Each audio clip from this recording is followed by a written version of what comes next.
The rain over Burlington had teeth tonight. It clawed at the stained glass windows of Moonlit Haven, an old-world cafe tucked between a closed bookstore and a pawn shop that never opened. Inside, the air smelled of espresso wet wool and something faintly metallic like copper left too long in the rain. Serene sat alone at table 7, the one beneath the cracked Tiffany lamp that painted her red dress in fractured rubies. She had arrived 43 minutes early, rehearsed her smile in the restroom mirror, and still felt like an intruder in her own skin. The hearing aids behind her ears, sleek rose gold, nearly invisible, hummed softly, filtering the world into manageable fragments. Across from her, the chair remained empty. She checked her phone again. Brandon, 8:12 p.m. Traffic low, will be there soon. Brandon, 8:47 p.m. Almost. Brandon, 9:03 p.m. Okay, here. The door chimed. A man in a damp pea coat stepped in, shaking rain from his hair like a dog. Mid-30s, expensive watch, the kind of smile that apologized for nothing. He scanned the room, spotted the red dress, and strode over. "You're Serene." His voice was loud enough that 3 tables turned. "Thought you'd be louder." She extended a hand. He took it limply, then slid into the chair. The waiter appeared. Brandon ordered a craft IPA without looking up from his phone. Serene folded her hands in her lap, nails digging crescents into her palms. "Breathe. You wrote it in your profile. Moderate to severe hearing loss." He knew. So Brandon said, finally pocketing the phone, "You're like actually deaf." The word landed between them like a slap. "I have hearing aids," she said, enunciating clearly, facing him so he could read her lips if needed. "I mentioned it." "Yeah, but I figured hearing difficulties," he made air quotes, "meant you missed stuff in loud bars. Not?" He gestured vaguely at her ears. "This." Serene's spine straightened. "I'm a pediatric nurse. I speak 3 languages. My hearing doesn't define—" "Look, no offense." He cut in already, standing chair legs screeching. "I didn't sign up to play charades every dinner. My buddies would roast me. Dating someone who can't even hear properly, pass." He tossed a 20 on the table, more than enough for her untouched cappuccino, and walked out. The bell above the door jangled like a laugh. The cafe went quiet. Sympathetic glances flickered her way, then away. Serene stared at the foam heart dissolving in her cup. 43 minutes early, 3 hours getting ready for this.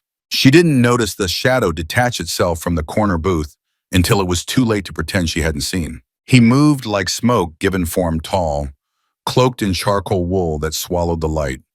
Silver hair tied low at the nape skin, pale as moonlight on snow. Eyes the color of fresh blood. When he stopped at her table, the air temperature dropped 5 degrees. Serene's pulse stuttered. Vampire. She'd grown up on Burlington's whispered legends, the nocturn court beneath the city. The blood tithes the king who hadn't spoken in 3 centuries. But this one wasn't bearing fangs. He raised his hands, long, elegant fingers, and signed with the fluid grace of someone who had conversed in silence long before it was fashionable. "Yeah, you deserve better." The words hung in the air, luminous. Serene blinked. Once. Twice. Her own hands rose instinctively, trembling. "You know, ASL." A nod. The faintest curve at the corner of his mouth, not quite a smile, but close. "I have no voice." He sighed. "But I have hands, and they are telling you that man is a fool." Heat flooded her cheeks. She glanced around. The other patrons had returned to their conversations, oblivious. When she looked back, the stranger had pulled out Brandon's abandoned chair and sat without asking, yet somehow with permission. Up close, he was less beautiful, more ancient. Fine lines etched beside his eyes like cracks in marble. A faint scar ran through his left brow, silver against silver. "May I?" he signed, gesturing to the space between them. Serene nodded, mute. He reached into his cloak and produced a small leather-bound notebook and a fountain pen that looked older than the cafe. He wrote in a flowing script, "My name is Lucienne. I apologize for intruding. I could not abide his cruelty." She took the pen. Her handwriting was smaller, careful. "Serene, and you just saved my night." Lucien's eyes, those impossible crimson eyes, softened. He wrote again, "Would you allow me to buy you a drink that isn't poisoned by his presence?" A laugh escaped her, surprising them both. She hadn't laughed since she couldn't remember. "Hot chocolate," she signed, "with extra whipped cream, the kind that requires a spoon." Lucien signaled the waiter with a subtle tilt of his chin. The man approached warily, as if serving royalty. Lucien didn't speak, simply pointed to Serene's cup, then mimed a mountain of cream. The waiter scurried off. You're him. Serene sign had emboldened. The king. A flicker of something resignation crossed his face. He wrote, "Titles are loud. I prefer silence." The hot chocolate arrived in a mug the size of a soup bowl crowned with a cloud of cream and a drizzle of caramel. Lucian watched her take the first sip, eyes tracking the movement of her throat as she swallowed. Not hunger, curiosity. Why here? She signed. Why now? He considered, then wrote a single line, "Because tonight someone made you feel small, and I have spent 7 centuries ensuring no one feels that way in my presence." Serene's fingers hovered over the page. She wrote, "I don't scare easily, but you're still terrifying." Lucian's lips twitched. He signed, "Shad, good. Fear keeps the heart honest." Outside, the rain eased into a mist. Inside, the Tiffany lamp flickered, casting shards of red and gold across their hands as they began to talk, not with voices, but with the quiet eloquence of those who had learned to listen with their eyes. Neither noticed when the cafe's ancient clock struck 10, or when the waiter locked the front door, leaving them the only souls beneath the stained glass sky. In the silence between raindrops, a deaf nurse and a voiceless king discovered they spoke the same language after all. The cafe had emptied to ghosts and candle stubs. The rain had softened to a lullaby against the windows, and the Tiffany lamp above table 7 burned low, painting Serene's knuckles gold as she traced the rim of her empty mug. The whipped cream mountain was gone. Only a caramel scar remained. Across from her, Lucien sat motionless the way only immortals can, without the restless fidget of breath or heartbeat. His cloak pooled on the chair like spilled ink. The notebook lay open between them, pages already crowded with their handwriting, hers neat and looping, his angular, almost runic. Serene wrote, "You said you have no voice." How long? Lucian's pen hovered. Then slowly, 312 years. A witch's bargain. I saved her daughter. She took my speech as payment. I learned to sign before the womb closed. She read it twice. Her fingers moved before her mind caught up. That's cruel. He tilted his head, considering. Cruelty is a human specialty. She was desperate. I was curious. Curiosity is its own curse. The waiter Marco, according to his name tag, approached with a nervous cough. "We're closing, sir, ma'am." His gaze flicked to Lucien's eyes in a way as if staring too long might burn. Lucien lifted a hand, palm out. Marco froze. A single finger pointed to the clock, 10:47, then to the door. A silent command. "Lock it. Leave us." Marco obeyed without a word, keys jangling like surrender. Serene watched the exchange, pulse fluttering. "You scare people." Lucien's mouth curved, not quite a smile. "Fear is efficient. It keeps questions short." He turned the page and wrote, "But you are not afraid." She hesitated, then signed, "I'm a nurse. I've seen worse than red eyes." A soft huff escaped him, laughter without sound. He wrote, "Tell me about worse." Serene took the pen. Her hand trembled slightly. She hated that it did. "I work in peds oncology, kids with cancer who sign pain when they can't speak. Parents who learn ASL overnight because their baby's first word might be chemo. I teach them brave with my hands while I stick needles in their arms. That's worse." Lucian read, expression unreadable. Then he did something unexpected. He reached across the table and laid his hand palm up beside hers, not touching. An invitation. Serene stared at the offer. His skin was cool veins, faint blue beneath a translucent white. She placed her hand on his. His fingers closed gently, careful, as if she were made of glass. He signed with his free hand, one-handed. "You carry their pain so they don't have to. That is not worse. That is holy." Her throat tightened. No one had ever called her work holy. Necessary, yes. Exhausting, definitely. But holy, she pulled her hand back, not because she wanted to, but because she needed air. She wrote, "Why are you here, Lucian?" Really? He didn't answer immediately. Instead, he stood and offered his arm, old world gallant. Serene took it, feeling the strength coiled beneath the wool.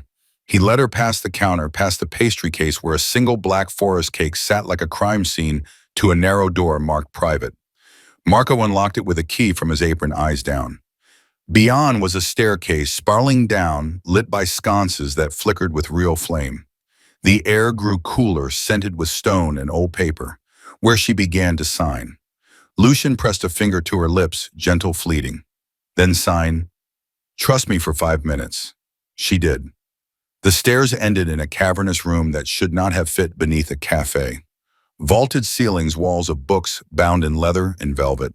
A fireplace big enough to roast a deer crackled quietly. In the center, a round table of polished obsidian, two chairs and a silver tray with a teapot that steamed though no one had poured it. Welcome to the Nocturn Annex, Lucian sign. My court's library. Humans are not invited. You are the first in 2 centuries. Serene's mouth open-closed. She walked the perimeter, trailing fingers over spines titled in languages she didn't know. One book hummed when she touched it. Another bled light. She snatched her hand back. Lucian poured tea, dark, fragrant, with a single red petal floating like a drop of blood. He pushed a cup toward her. Drink. It steadies the heart. She obeyed. The tea tasted of midnight and honey. Warmth spread through her chest, loosening the knot Brandon had tied. He sat opposite, opened the notebook to a fresh page and wrote, "Ask me anything.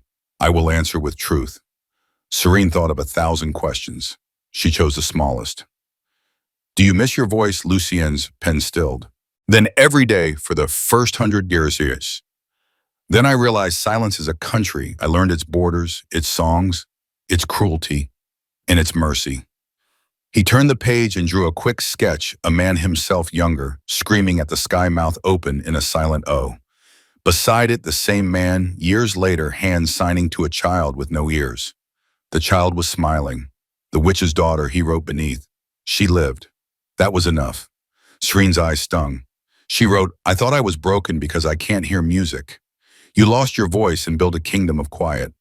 How Lucian leaned forward, elbows on the obsidian. His signs were deliberate, almost reverent, because silence is not absence. It is presence. You taught children to speak with their hands. I taught an empire to listen with their eyes. We are not broken. We are translated. The fire popped. A log collapsed into embers. Serene realized she was crying, quiet tears that slipped down her cheeks and dripped onto the table. Lucian reached out, thumb brushing one away. His touch was cool but not cold. "May I make you a promise?" he signed. She nodded. He took her right hand, turned it palm up, and with his index finger traced slow, deliberate letters against her skin. YOUWILLNEVERBEALONEINSILENCEAGAIN. Each letter burned like a brand, not with pain but with weight. When he finished, he pressed his lips to the center of her palm. Chaste, solemn, a vow sealed in the oldest way vampires still honored. Serene's breath hitched. She signed shaky, "I don't even know your favorite color." Lucian smiled, really smiled this time, fangs glinting, but not threatening. He wrote red, "Like your dress, like courage." He stood, offered his arm again. "Come, the rain has stopped. I will walk you home." As they climbed the stairs, Serene glanced back at the library. The fire still burned, the books still hummed. She felt the promise settle in her bones like the tea in her blood. Outside, the streets glistened. Lucian produced an umbrella from nowhere, black of course, and held it over her as they walked. Neither spoke. They didn't need to. Their footsteps fell in sync, a rhythm older than words. At her apartment door, a narrow brownstone with a broken buzzer, Serene turned. Tomorrow, she signed. Same cafe. Lucian shook his head. He wrote on a card he pulled from his pocket, "Tomorrow I will show you where the city forgets to sleep. 11 p.m. Wear something warm." He tucked the card into her hand, bowed low enough that his hair brushed her knuckles, and vanished into the mist before she could blink. Serene stood on the stoop long after he was gone, the card clenched in her fist. On the back in his elegant script, "To the woman who taught a king that silence can be kind, L." Inside her apartment, she pinned the card above her desk, next to the photo of her grandmother, also deaf, also fearless. For the first time in years, Serene fell asleep without setting an alarm to drown out the quiet. She dreamed of red eyes and hands that spoke in poetry. 11:03 p.m. Serene stood beneath the awning of moonlit haven, breath fogging in the October chill. She wore the warmest thing she owned, a charcoal wool coat her grandmother had knitted, the cuffs frayed from years of nervous fingers. Beneath it, the red dress from the night before peeked like a secret. The cafe was dark, windows shuttered. She checked her phone, no messages. Then the alley door creaked open and Lucienne stepped out. No cloak tonight, just a black turtleneck and trousers that looked expensive in the way only very old money can. His silver hair was loose, catching the street lamp like moonlight on water. Ready, he signed. She nodded. He offered his arm. She took it. They walked 3 blocks in silence, past shuttered shops and a homeless man who crossed himself when Lucien passed. At the corner of Pine and 4th, Lucien stopped before a wrought iron gate set into a brick wall.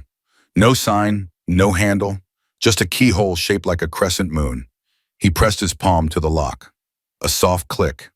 The gate swung inward on silent hinges, revealing a courtyard garden gone wild, roses black as ink ivy choking statues of forgotten saints. In the center, a stone archway leading down. The Library of Unspoken Things, Lucien signed. Built 1789. Expanded every time a vampire lost their tongue to war, love, or curse. You are the first human in 234 years. Serene's pulse drummed in her ears louder than any hearing person's heartbeat. She followed him down a staircase that spiraled like a nautilus shell. The air grew warmer, scented with parchment and candle smoke.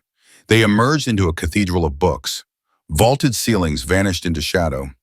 Shelves curved upward in impossible spirals, accessible only by ladders that moved on their own, gliding like ghosts. Floating orbs of pale light drifted between aisles, illuminating titles in languages that hurt to read, the lamentations of silent stars. How to Speak to the Dead Without Moving Your Lips, a compendium of heartbeats never heard. Lucien led her to a round table of petrified wood. On it, a single book bound in midnight blue leather, no title. He opened it. The pages were blank. This is yours, he signed. Write the first word and it becomes real here.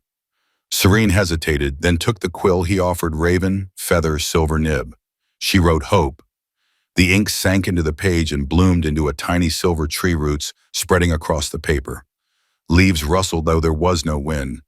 Lucien's eyes widened, a rare crack in his composure. He wrote in the air with his finger letters, glowing beautiful. He guided her deeper past shelves where books whispered in voices only the deaf could hear. One shelf held jars of liquid starlight, another pressed flowers that sang when touched. They stopped at a nook with 2 velvet chairs and a chessboard made of obsidian and moonstone. Play, he signed. Serene laughed, sharp, surprised. I'm terrible. Perfect, he signed back. I cheat. They played. Lucien moved pieces with flicks of his wrist. The board obeyed. Serene lost 3 pawns in 5 minutes. On her next turn, she knocked over her king deliberately. I surrender, she signed. Teach me something useful instead. Lucien stood, selected a slim volume from a nearby shelf, a beginner's guide to ancient vampiric sign. He opened to a page illustrated with hands forming a heart split by a dagger. This means almost love, he signed it, mimicking the gesture. Not quite, not yet, but close enough to hurt. Serene copied it. Her fingers fumbled. The heart came out lopsided. Lucien adjusted her pinky with gentle precision. The contact lingered half a second too long. Again, he signed. They practiced for an hour, signs for moonblood, forgiveness, stay. Each time Serene misspelled, Lucien corrected with a touch, a tap on the wrist, a brush of knuckles. The library's orbs dimmed as if giving them privacy. At midnight, the ladder stopped moving. A bell tolled somewhere deep below, 13 slow chimes. Lucien closed the book. Time for the dangerous section, he signed, eyes glinting. He led her to a locked gate of black and silver.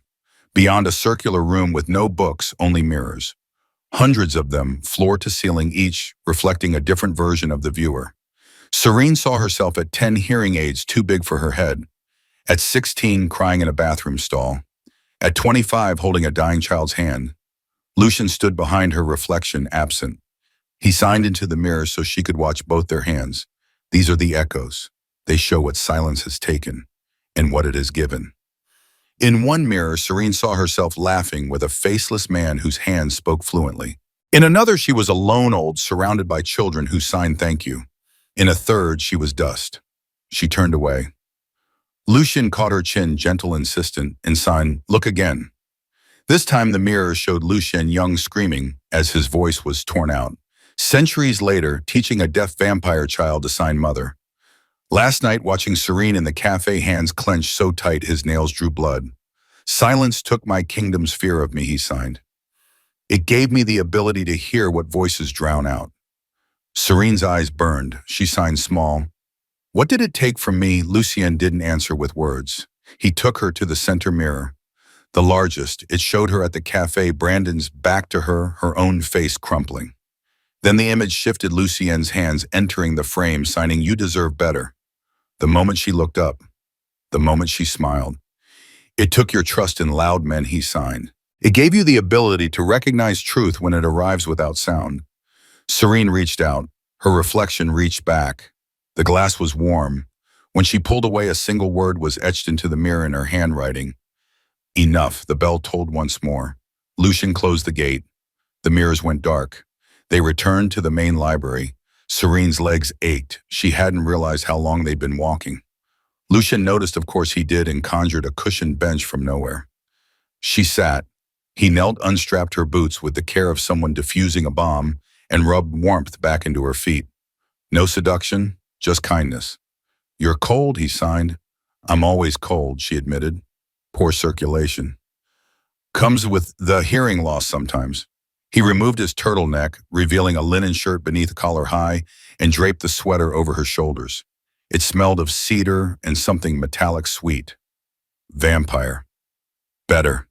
She nodded, pulling it close. "You'll freeze." "I don't feel temperature the way you do," he signed. "But I feel you." The orbs brightened. Dawn was hours away, but the library had its own time. Lucien opened a drawer in the petrified table and withdrew a small tin. Inside, cookies shaped like crescent moons, dusted with sugar that sparkled. "Made by a deaf baker in 1923, he signed. She traded them for a book on sign language. "Eat," Serene bit. The cookie melted vanilla cardamom, a hint of iron. She moaned involuntarily. Lucien's eyes darkened, but he looked away, giving her the moment. They ate in silence. When the tin was empty, Serene signed, "Teach me one more sign, something no one else knows," Lucien thought. Then he took her hands, positioned them, left palm up, right, fingers curled like a question mark hovering above. He guided her to trace a slow circle, then flick her wrists so her fingers bloomed open like a flower. "This means almost home," he signed. "I invented it for runaways who found my court. It says you are not there yet, but you are seen." Serenely, Serene repeated it. The motion felt like breathing. Again he signed. They practiced until the gesture was muscle memory. Then Lucien did something that stole the air from her lungs. He took her hands and signed almost home against his own chest over his silent heart. Serene's eyes filled. She signed back, shaky, "Thank you for tonight." Lucien stood, offered his hand. "The night is not over." He led her to a spiral staircase she hadn't noticed before. Upward this time into a glass dome above the library. The sky beyond was clear stars, sharp as broken glass. In the center, a telescope pointed at Orion. "Look," he signed. Serene peered through. The stars were impossibly close, swirling with colors her ears would never hear, but her eyes drank in. Lucien adjusted the focus. A nebula bloomed pink, violet, gold. "This is where I go when the silence is too loud," he signed behind her. "Stars don't need voices to sing." She stepped back. He was closer than she expected. For a moment, neither moved. Then Serene signed, small and brave, "Can I come here again?" Lucien's answer was to take her hand and press it to the telescope's base where someone centuries ago had carved a tiny heart. He traced it with her finger, then signed, "This dome is yours now. The key is your heartbeat. It will open for no one else." Serene's throat closed. She signed, "I don't know how to be someone's key." Then learned slowly, he signed, "We have time." The sky began to pale at the edges, false dawn, the library's trick. Lucien led her back down through the whispering shelves, past the mirrors now mercifully dark. At the courtyard gate, he paused. "Tomorrow," he signed. "Same time. Wear the sweater." Serene laughed, really laughed, the sound echoing off the roses. "It's yours. Now it's yours," he signed. "I have others." He opened the gate. The city was waking, delivery trucks, early joggers. Lucien stepped into the shadow of the wall and vanished, leaving only the faint scent of cedar and the warmth of his sweater around her shoulders. Serene walked home as the sun rose, the word "enough" still glowing in her mind. In her pocket, she found a crescent moon cookie wrapped in wax paper and a note in Lucien's script, "For the woman who taught the stars to listen. L." She ate the cookie on her stoop, sugar sticking to her lips like a promise. For the first time in years, the morning bird song didn't feel like mockery. It felt like accompaniment to a song only she and a voiceless king could hear. 11:00 p.m.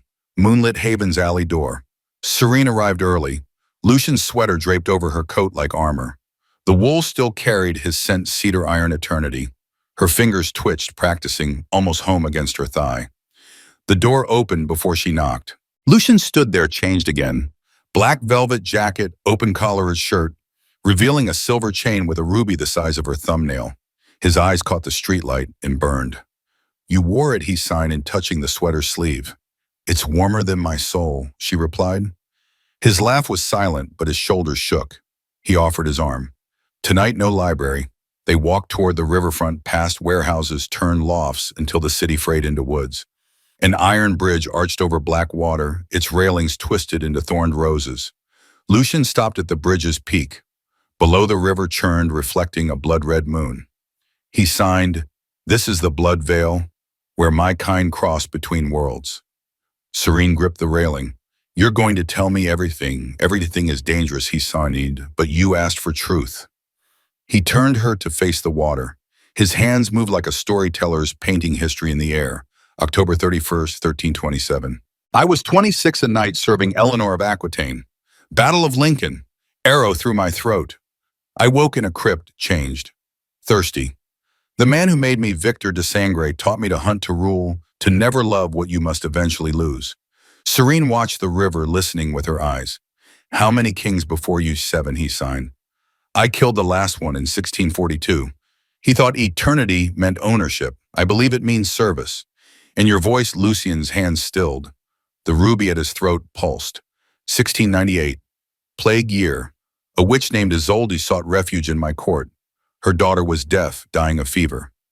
I gave my blood to heal her. Isolde offered a bargain. "Take my silence and she lives." I agreed.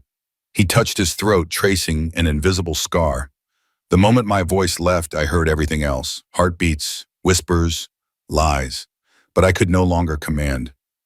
Serene signed, "So you're a voiceless king." A paradox, he agreed. My court fears me more now. Silence is a sharper blade than any shout. The wind rose. Serene shivered. Lucian removed his jacket, draped it over her shoulders atop the sweater. Velvet and wool, his warmth wrapped twice around her. "Why me?" she signed. Out of every loud, breathing human, Lucian took her hands. His were cool, steady. He signed against her palms, letters glowing faintly. BECAUSEYOUSEE. He stepped closer. The bridge seemed to narrow, the world shrinking to red eyes and silver hair. 700 years, I've watched lovers come and go. Humans who screamed my name. Vampires who signed pretty lies. None saw the silence. You did. Serene's breath caught. "I'm just a nurse who can't hear symphonies. You hear heartbeats," he signed fiercely. "You taught children to name their pain. You sat alone, unbroken, while that fool tore at you. You are the first person in centuries who makes me want to be heard." The ruby pulsed brighter. Lucienne unclasped it, held it to her ear. "Listen." Serene frowned, tapping her hearing aids. "I can't. Not with those," he signed. "With this." He pressed the gem to her temple. Sound, not sound, knowing flooded her. A child's laughter, silent but joyous. Swords clashing in a courtyard, hands signing war commands. Lovers parting under moonlight, fingers spelling, "Wait for me." A kingdom's heartbeat, steady, voiceless, unbroken. She gasped, pulling back. The ruby dimmed. "That was you." "My silence," he signed. "Every conversation I've had since the curse." Tears pricked her eyes. "Show me more." Lucian hesitated, then took her hand and led her off the bridge into the woods. The trees parted like courtiers. A clearing opened, ruins of an old mill, moss-covered stones glowing faintly blue. "Kneel," he signed. Serene obeyed. Lucian knelt opposite, palms flat on the earth. The ground trembled, stone cracked.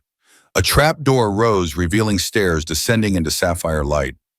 "My sanctum," he signed. "No one enters." They descended. The chamber below was circular walls carved with thousands of hands frozen mid-sign.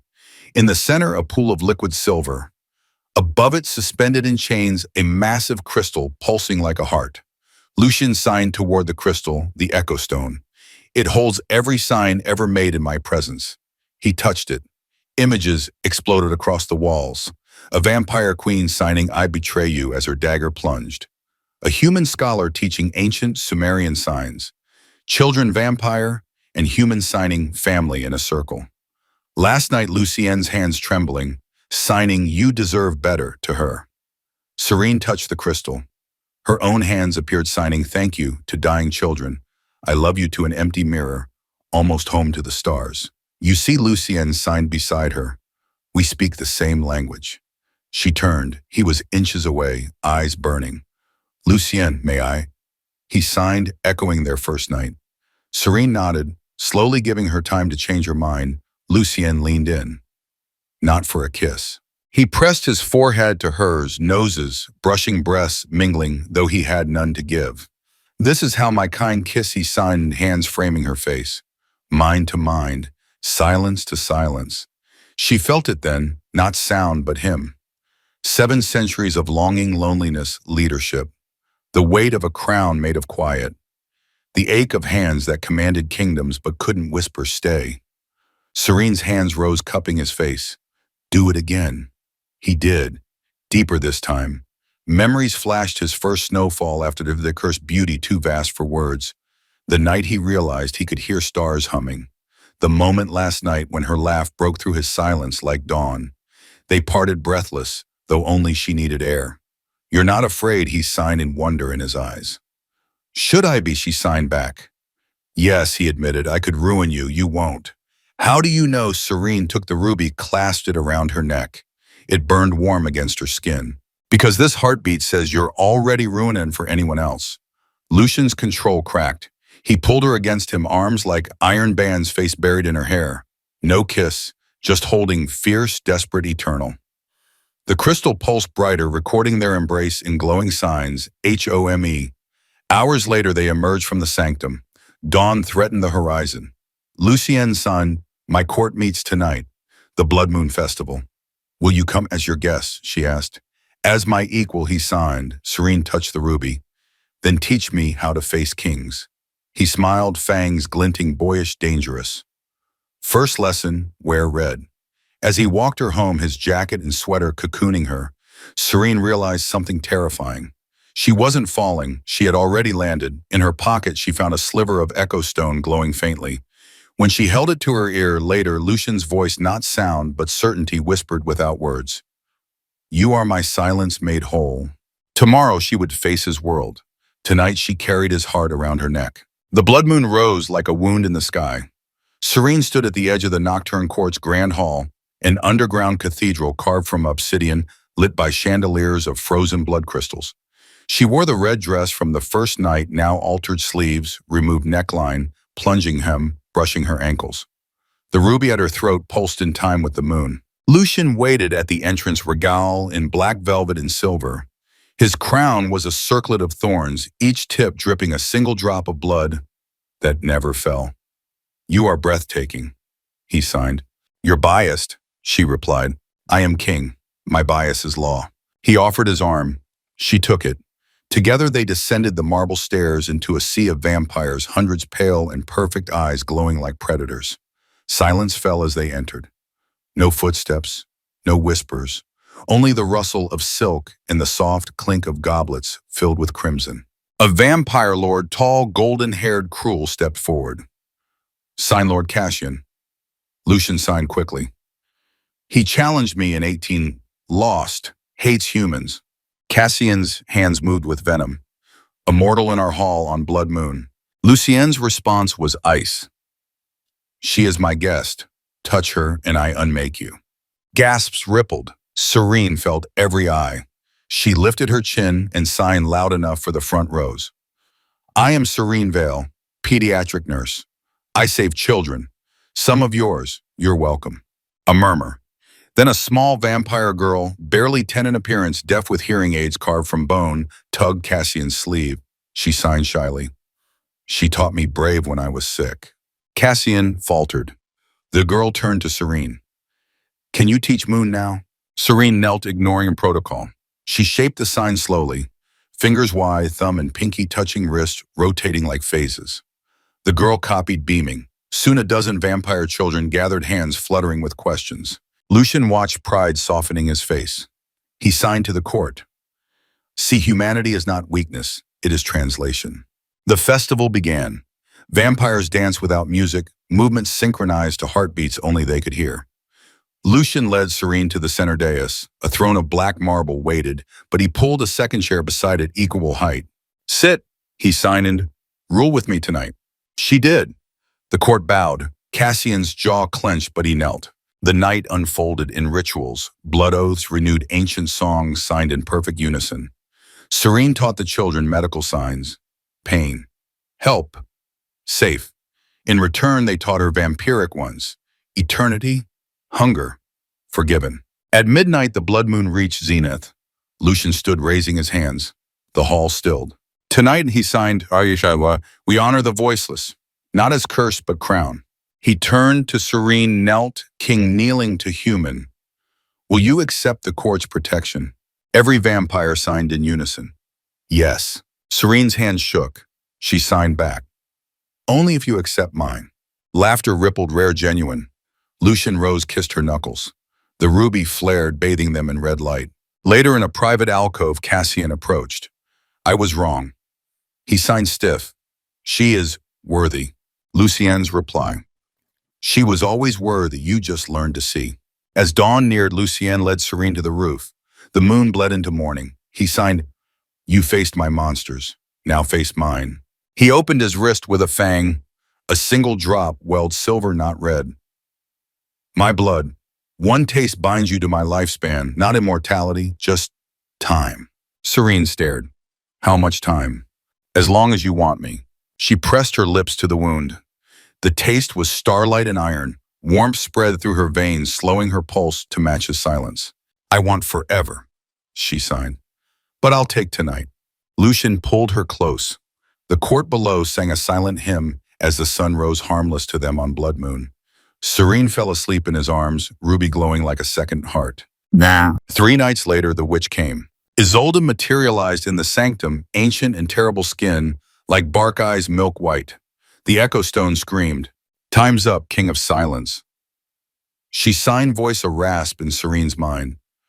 The bargain renews, your voice or her life. Lucian stepped between them. The deal was one payment. I paid. Sham, interest, or compounds. Isolde sneered. Break the curse or she dies at next moon. Serene's blood ran cold. There's a way to break it. Lucien's face crumpled. He signed to Isolde. Name your price. Your crown, abdicate, live mortal, speak again, but lose eternity. Serene grabbed his hands. Do it, speak, be free, and leave you to age alone. He signed fierce. Never. Isolde laughed. Tick-tock, 1 week. She vanished. The echo stone cracked. That night, Lucien raged silent terrible. Books flew. Mirrors shattered. Serene found him in the library dome, fists bleeding silver. I won't lose you. He signed, shaking. You won't, she replied. We choose together. They spent the week in the sanctum researching. Ancient texts revealed the curse could be transferred, not broken. One voiceless soul for another. I'll take it. Serene signed in. I'm already deaf. What's one more silence? No, Lucien roared, hands slamming the table. You will not pay for my mistake. And then we keep it. She signed calmly.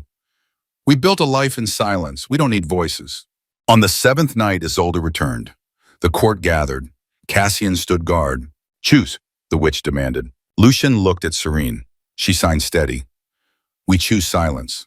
Together. He turned to Isolde. The curse stays, but I abdicate anyway. Gasps. Cassian stepped forward. My liege. But I am no longer king. Lucian signed, I am Serene's. That is my crown. He removed the thorn circlet, placed it on Cassian's head. Rule well, protect the voiceless. Isolde snarled. Fool, you throw away eternity. I gain a better one. Lucian signed, taking Serene's hand. The witch lunged, magic crackling. Serene stepped forward, ruby blazing. You took his voice to save a child. I save children every day. Your debt is paid. The echo stone shattered. Light exploded. Isolde screamed as the curse unraveled, not broken, but shared. Lucian's throat burned. For the first time in centuries, air moved. He opened his mouth, a whisper serene. Her name, rough, beautiful, human. Tears streamed down her face. You can speak. Only your name, he rasped. The rest stays silent. Our language. Isolde vanished defeated. The court knelt to their former king and his queen. That night, Lucien spoke her name until his voice cracked, then returned to hands tracing "I love you" against her skin. We kept the best part. Serene signed. Silence in each other. Itim. 1 year later, the sanctum was transformed walls painted soft blue crib. In the corner toys that sign when squeezed. Serene, now 8 months pregnant, sat in a rocking chair, teaching a toddler to sign milk. The child was not theirs by blood. Lyora, a vampire orphan deaf since birth, abandoned during the coup after Lucian's abdication. She had silver hair like his Serene's stubborn chin. Lucian entered carrying groceries, human food for Serene, blood bags labeled like wine. He signed, "Cassian sends regards." The court thrives. They built a school for deaf younglings. Serene smiled. "Tell them thank you," and that Lyora's first word was Dada. Lucian knelt, kissing Lyora's forehead. The toddler signed love, clumsily. He signed back forever. Their home was a cottage above the library, hidden from the world. Serene still worked part-time at the hospital training staff in medical ASL. Lucien consulted for the court designing silent communication systems. They were no longer royalty, just family. Evenings were rituals. Lucien reading picture books, signing each page. Serene teaching Lyora anatomy with dolls. Bath time splash wars, laughter echoing off stone. One night, Serene woke to Lucien staring at the ceiling. "What's wrong?" "I dreamed I spoke." He signed. A full sentence. "Then you were gone." She took his hand, placed it on her belly. The baby kicked. "We're here. Voices don't keep people. Hands do." He kissed her slow and deep. "Marry me." He signed. Not as king, as Lucien. Yes, she signed 1,000 times. They married in the library dome under paper stars. Cassian officiated signing vows. Lyora was flower girl, scattering petals that spelled family in sign. Serene's vows. "I choose you, silence and all." Lucien's. "You are my voice, my home, my eternity." Yeah. The court sent gifts, a mobile of glowing signs, a crib carved with "almost home." Years blurred. Another child human, this time hearing but fluent in ASL from birth. They named him Echo. Lyora grew fierce and kind. She invented sign, rainbow silence. Papa's bad jokes. The family lexicon expanded. Serene never regretted the curse. Lucian spoke only her name, saving words for emergencies. Their love lived in gestures. A thumb across a cheek, "Aposorum," "I'm here." Fingers interlaced, "Iwo," "forever." Palms pressed to hearts, "Iwo," "our family." 10 years after the blood moon, moonlit Haven Table 7, the same Tiffany lamp now repaired. The cafe had become a haven for deaf humans and vampires alike, sign only hours on Tuesdays. Serene and Lucien sat across from each other, older but unchanged. She wore the ruby now on a chain with 3 charms, Lyora's first hearing aid, Echo's baby tooth, a tiny silver hand. Their children, Lasora, 15 vampiric grace, Echo 8 human mischief, argued over the last chocolate croissant, signing rapidly. "You had 2, Echo signed. "I'm growing," Lyora countered. Lucian raised an eyebrow. Both froze. He signed, "Share, or no library dome." They split the pastry, grinning. Serene watched, heart full. "Remember our first night here?" Lucian's eyes softened. He signed, slow and deliberate. "I remember a woman in red, braver than any king. I remember signing truth to a stranger. I remember falling." He stood, walked around the table and knelt, same as the festival but gentler. From his pocket, a ring of white gold engraved with "almost home" in tiny signs. Onto Serene veil. He signed in voice unused but steady for this.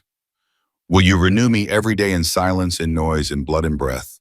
She slipped the ring on, then pulled him up for a kiss, deep, unhurried tasting of chocolate and eternity. The cafe erupted in silent applause, hands waving like birds. Marco, now manager, wiped tears. Outside, dawn painted the sky.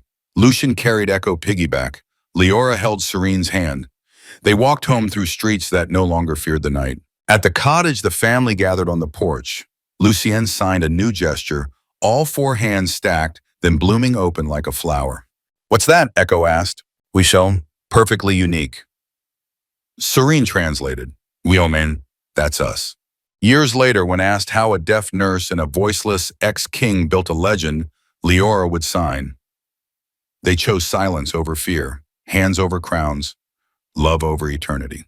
And in quiet moments when the children slept, Lucienne and Serene sat under the stars. He would trace her name on her palm. She would sign, I love you against his heart. No voices needed, just hands, just home, just forever perfectly, uniquely, silently theirs.